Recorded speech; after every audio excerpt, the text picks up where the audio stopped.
Alegria, meus amigos! Vamos ao nosso segundo vídeo especial de história. Hoje vamos falar da história da agricultura e a história da mineração de Goiás. Alto nível, né? Brasil! História é muito bonito, né? Então a história, o desenvolvimento, tá tudo muito incluso, né? E de fato, o período colonial se queria o quê? Mineração, era extrativismo, né? Extrair o máximo da colônia e mandar para Portugal, né? No Brasil foi uma colônia de exploração e não de povoamento. Povoamento bem depois, porque não tinha jeito, né? A família real veio para o Brasil, mas vamos chegar até lá. Preparado? Vamos lá. A colonização de Goiás deu-se também à migração de pecuaristas que partiam de São Paulo no século XVI em busca de melhores terras para o gado. Em 1744, a região onde hoje se encontra o estado de Goiás, antes pertencente ao estado de São Paulo, foi separado e elevado à categoria de província. É importante falar sobre a colonização exatamente porque foi aonde o interesse. Então a mineração do norte goiano teve um ápice em 1750, 51 e 70. A partir de 1770 caiu em decadência. A história de Goiás começa quando a Anhanguera descobre ouro no Rio Vermelho e funda o Arraial de Santana. É onde começa a procura. Tem ouro, né? Quer dizer, o metalismo, a procura dos metais preciosos, né? E até diamante vai ser encontrado.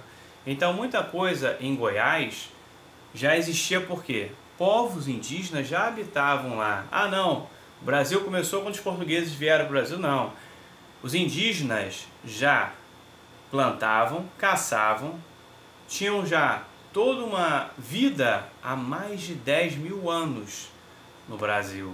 Então, o português veio, adaptou, precisava de mão de obra, tentou escravizar os índios, não deu muito certo, como sabemos na história, mas começou todo o processo de colonização a chegar à mineração, que foi o ápice.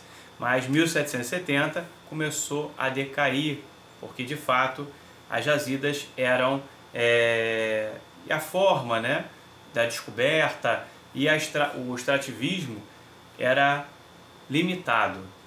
Mas aí já tinha um povoamento e muitos ali tentaram permanecer.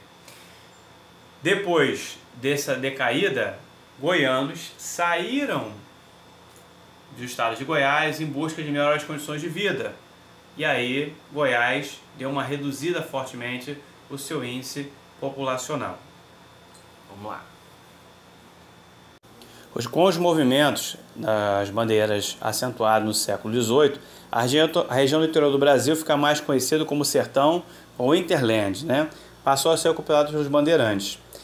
O objetivo era o quê? Escravizar, né? Quanto buscar metais preciosos. Por isso que hoje muitas estátuas de bandeirantes estão sendo depredadas e querem retirá-las todas, né? Porque eram pessoas rudes e na história foram marcadas de forma negativa.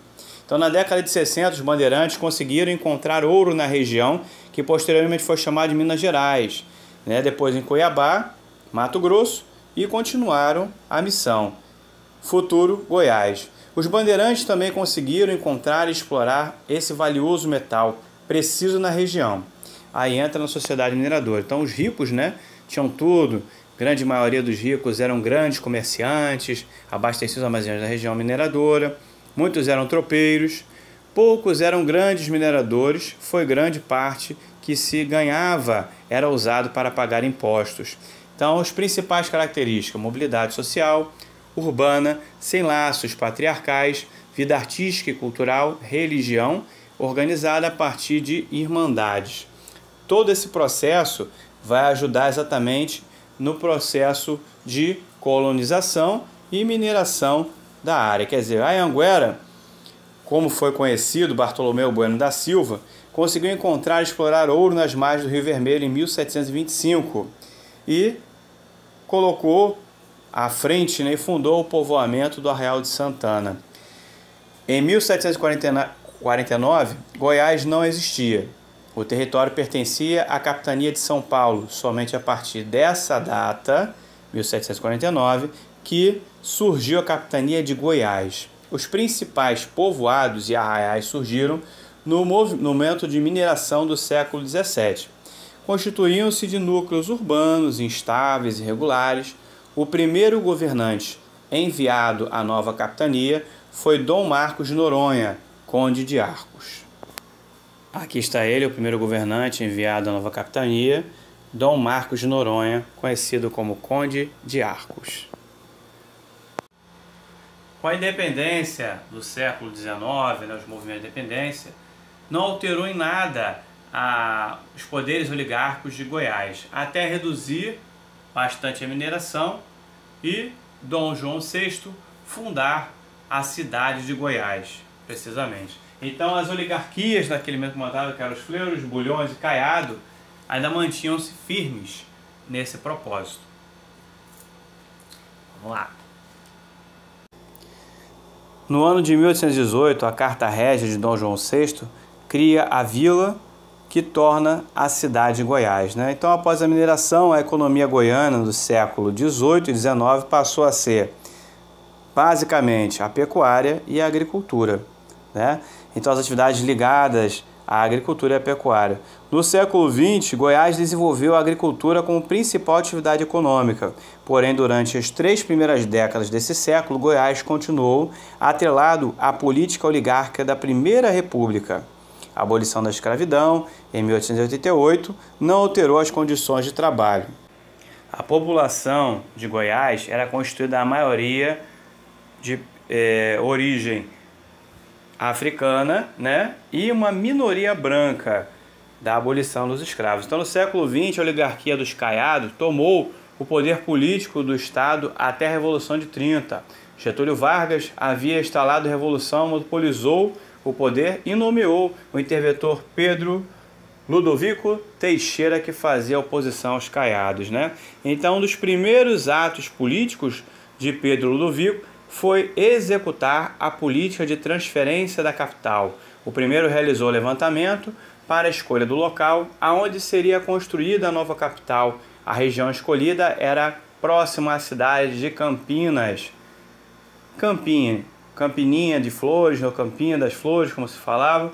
Depois iniciou as obras de construção da nova capital, Goiânia, em 1933. A capital foi transferida por decreto no ano de 37, selando o fim de mais de 200 anos da cidade de Goiás como capital do estado. Em 1940, a agricultura em Goiás era de subsistência, arroz, feijão, mandioca, Depois foi tendo um fomento até chegar ao ápice, Então hoje a soja tem a sua força ali, Então a agricultura, a cana-de-açúcar.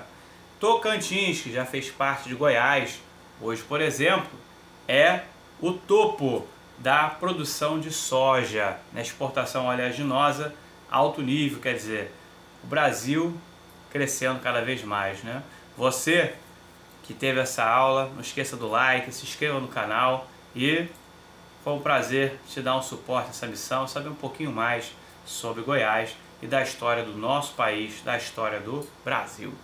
Brasil acima de tudo!